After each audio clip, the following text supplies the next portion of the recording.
Hello, ladies and gentlemen. Welcome back to HIMediaTV. I am your host, Evan from HIMediaTV, and today I want to review the Everdark Sovereign, Equilibrious Beast.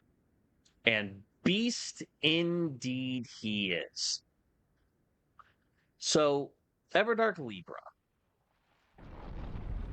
has been relatively maligned for being an unfair, unbalanced fight.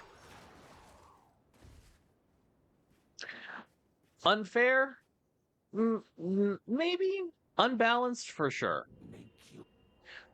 But man, is it not fun as shit. One of the great things about the Everdark Libra fight, if I may, is the fact that he is, his fight is relatively similar, if nothing else, to his base game fight. He has a really stellar cloak and like wisdom looking like design, like a cleric almost. Really, really cool. No notes. His design is lovely. He obviously starts at phase 2 in his, Angie form. And it's only up from there.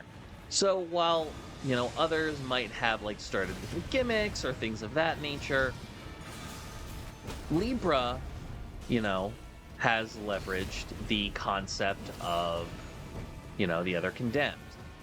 He is like, oh, we're ganking? Oh, this is a gang? Like y'all are multi-teaming me? Bad. And conceptually, it's a really awesome thing that they did. And I love it.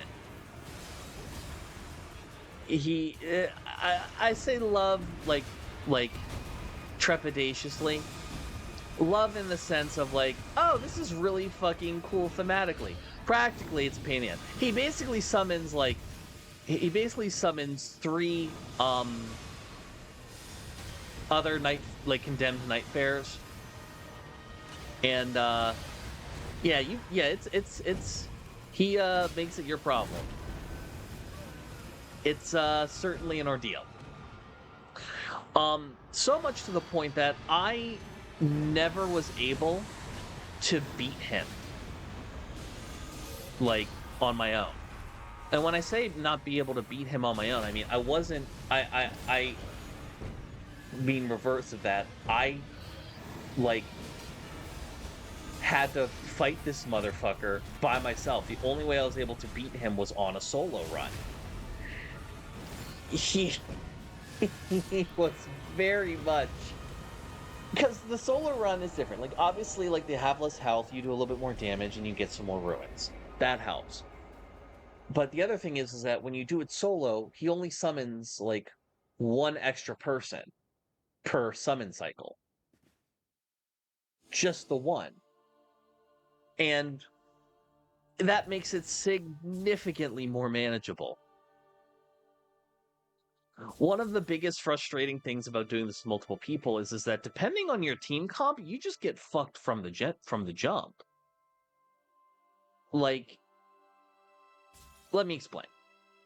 When it comes to doing a 3-man, he summons 3 Nightfarers from a pool of characters that have beaten him. And the worst character to go against him is to bring against him is an Iron Eye. Not because Iron Eye doesn't do good damage or take him down, but because the Iron Eye that is summoned by him, you can't dodge their attacks. Not really. It's not like bolts and crossbow bolts and arrows in the base game where they're a little delayed. You can see them coming and dodge them effectively. No, it's Iron Eye's things at their full speed. And so you're getting peppered across the arena, hit with rain of arrows the entire time. It is a bit of a nightmare. But by God, is it fun. it is thematically very much in line with what Libra is. Libra is all about balance. He is all about balancing not just chaos with order. It's not so much about chaos and be on one side, order on the other. It is about squaring the circle between the two. His boss fight is chaotic. Very chaotic. But it's almost fair in a way. He's evening the score against the gank fight. If it wasn't about that order, he wouldn't summon just one person if you're doing it solo.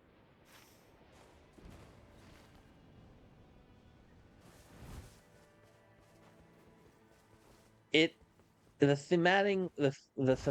themes with Libra have always been really, really interesting, and it shows even more so with this Everdark Sovereign fight. But that being said, speaking of said fight, let's get into it. Like I said, he started in his first phase, and then he summons these condemned. There really, genuinely, is nothing else. He doesn't hide in his shell and summon sigils anymore past phase.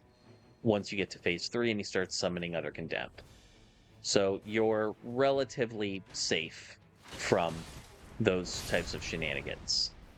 What you're not, the only thing he really does change is there is this little like this he'll rise up and he'll summon like a wall, like walls to split the arena up.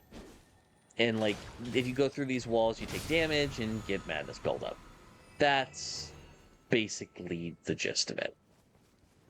Otherwise, it is a normal Libra fight. Maybe he'll summon more of those rotating sigils that spit out madness pellets. He might summon a few more, a few more of those, but it's really nothing that you haven't seen before and can't manage. As long as you're able to get the condemned down, you're going to be fine. The only other thing that he really does is that his different deals, he kind of forces you to take them. So like he'll summon deals and say, okay, a deal with like a deal has been made as if you made it with me. And so like you'll have, okay, everybody gets like this eye over their head that like gives them more damage, but everybody is going to be taking madness damage perpetually. You have a thing that basically hides your you from your allies. You have another one that basically makes it a sort of like frenzy thing where all of the what's it called? Where like everybody is like attacking everybody else. So like there is some nonsense going on, but that doesn't necessarily mean every like effect that Libra enforces on you is necessarily going to be a bad one. You have options. Good options, bad options. It really is, in true, Equilibrious fashion. Not every like Libra's not just going to pick effects that are just harmful to you. Like, there are aspects of each that are beneficial. Fundamentally, at the end of the day, the Libra fight is one of my favorites, contrary to what the community says. It is unfortunately one that you're probably going to want to take solo. I was able to beat him twice, only solo, by the way, like just solo, and my girlfriend, she didn't get to beat him once. So definitely something we're gonna have to go run when he comes back. But in the meantime, this has been HIMediaTV. Thank y'all for watching, and I'm gonna send you to end screen Devin. Hey, thanks for watching. If you want to talk to me outside of this video, outside of live streams, or just join the community and be a part of it, you can do so at himedia.gg/discord. Discord links there. We'd love to have you. And given the financial situation of the economy right now, I know this is a tall ask, but if you have the scratch to spare, please consider donating and becoming a supporter at himedia.gg/tip. All of our perks are serviced through our Discord channel, including early access videos, exclusive videos, and more. Your generosity is a blessing, and $1 a month is a boon to my mental health. Thank you so very much for watching. I appreciate you, and have a great day.